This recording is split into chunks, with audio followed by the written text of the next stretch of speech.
প্রসঙ্গের সম্পর্কে যা বলেছেন সুকান্ত প্রভু প্রায় সেই রকমই ছিলেন।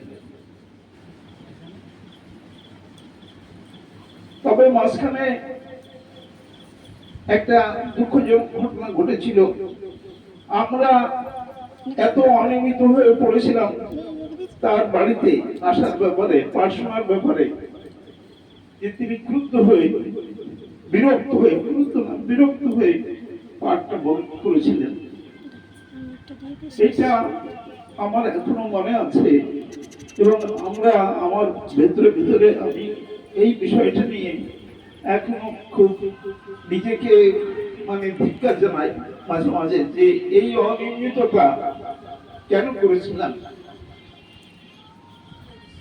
যতক্ষণ দাঁত থাকে মানুষ দাঁতের মর্ম বোঝে না, ঠিক আমাদের ক্ষেত্রে তাই হয়েছিল। সুকান্ত প্রভুর মতো একদম এত বড় একজন বক্তা, একজন শাস্ত্রজ্ঞ পণ্ডিত মহাবৈষ্ণব, তার মুখ থেকে হরিকথা শোনা,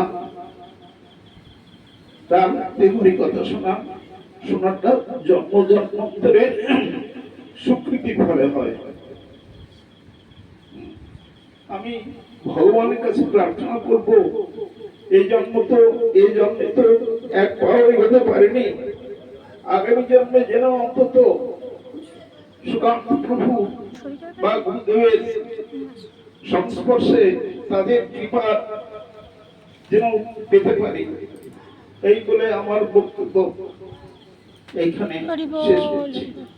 হরে কৃষ্ণ কৃষ্ণ কৃষ্ণ হরে হরে, হরে রাম রাম রাম হরে হরে।